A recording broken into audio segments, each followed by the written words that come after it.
GDC 2012 brings with it some interesting reveals. Assassin's Creed 3 gets revolutionary, the new iPad creates fun opportunities for game developers, it's busy times in the world of Fable and Peter Molyneux, censors crack down in Australia, Blizzard is sued for copyright infringement, a musician gets his own back at Sony, and David Cage does it again with the latest tech demo from Quantic Dream. All in this week's Player Attack.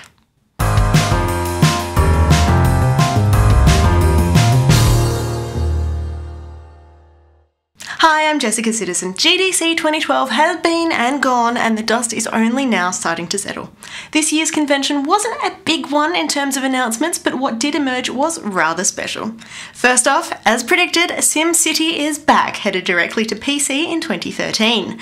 EA and Maxis revealed the game as part of their Game Changers event, and the highlight was this shiny new trailer, which features absolutely no gameplay at all.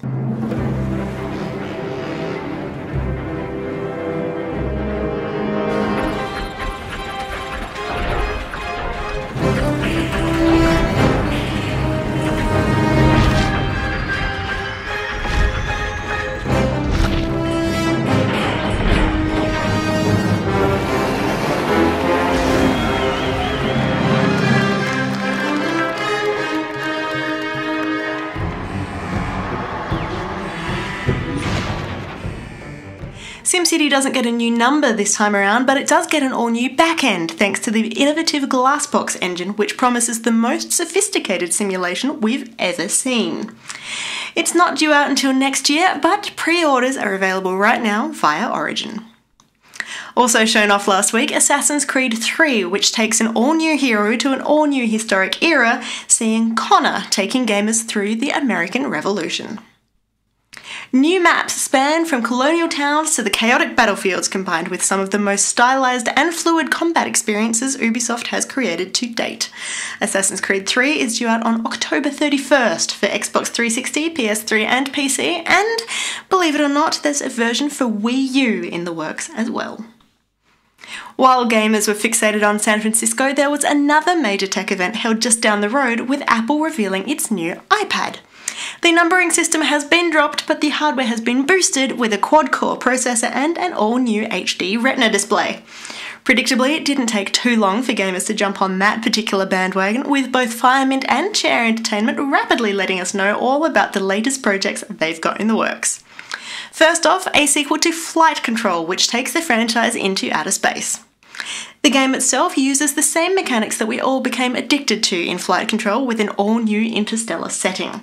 Flight Control Rocket is due out a little later this month for iPad, iPhone and iPod Touch, even if you don't have the latest hardware. Also coming soon, and featured in the Apple keynote, is Infinity Blade Dungeons from Chair Entertainment and Epic Games. Infinity Blade Dungeons is an all-new game based several thousand years before the original game, which was released last year. You play as an apprentice weaponsmith serving the Master of the Forge. Your task? Forge the Infinity Blade. And sticking with iOS for a moment, EA had to pull another of its games from the App Store. The Simpsons Tapped Out was promoted as being an innovation in social gaming, a tie-in casual game complete with authentic licensed artwork and all the original voice actors. It seems gamers had been waiting for this one for a long time, to the point where public reaction to the game was overwhelmingly positive and put unforeseen pressure on the EA servers, prompting connection issues all around the world. At least, that's the excuse that EA gave us when we asked why the game had been yoinked. After the announcement, however, many gamers came out of the woodwork complaining about bugs, graphical errors and game-breaking glitches. Perhaps there's a little more going on than we're being told. From the iPad to the Xbox now, it's been a big week for Peter Molyneux. To start things off, we found out all about not one, but two new games from the Fable universe. Fable: The Journey was first shown off at last year's E3 in an on-rails demonstration Molyneux himself described as a horrendous mistake. Happily, the record has been set straight now, with the Kinect-enabled first-person adventure RPG headed our way on September 4th. Fable Heroes, on the other hand, was all new, revealed in a pre-GDC Microsoft showcase. While it's still set in the same world as earlier games, it takes the franchise in an all-new direction. Promising a bit of hack and slash action, Fable Heroes will be entirely co-op, and in the interests of social gaming, the coins you collect in this one will go towards helping you unlock bonuses in Fable The Journey. Everything is connected. But just days after the public announcement of these two new games, Peter Molyneux dropped a bombshell.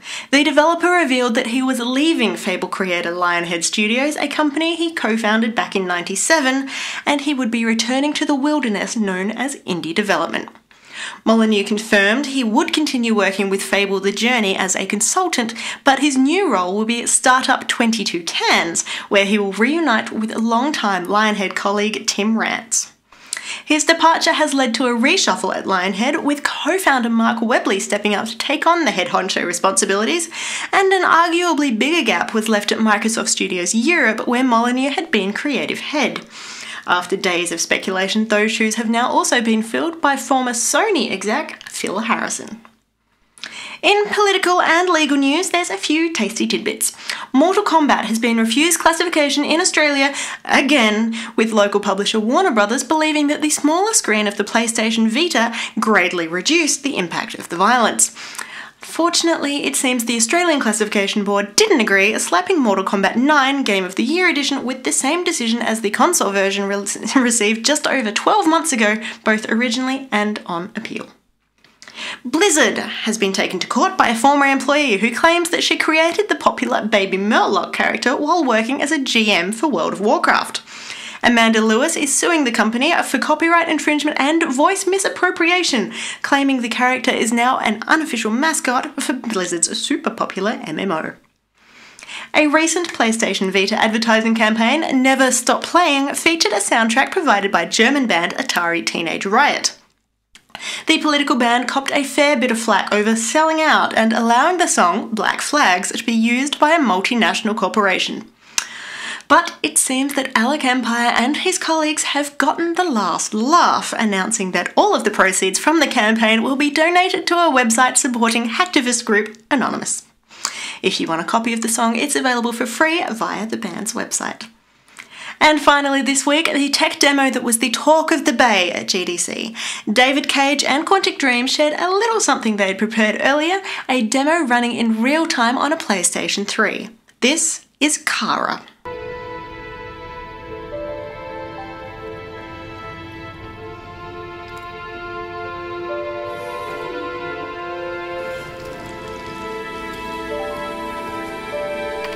Locomotion checked. Great, you're ready for work, honey. What's going to happen to me now? I'll reinitialize you and send you to a store to be sold. Sold? I'm a sort of merchandise. Is that right? Yeah, of course you're merchandise, baby. I mean, you're a computer with arms and legs and capable of doing all sorts of things. And you're worth a fortune. Oh, I see. I thought... You thought? What did you think? I thought... I was alive. Cage explained the demo was actually finished a year ago on a version of the game engine that was nowhere near complete. Since then, the available features have more than doubled, with full performance motion capture stepping into the spotlight and twice as many cameras on set as were used for earlier release Heavy Rain. Unfortunately, Kara is a standalone product, not representative of any games or projects currently in development at Quantic Dream, and any game using this technology is still probably a few years off. But still, it's something nice to think about. For the full version of those trailers, or for more information on any of these stories, head to playerattack.com. I'm Jessica Citizen. See you next week.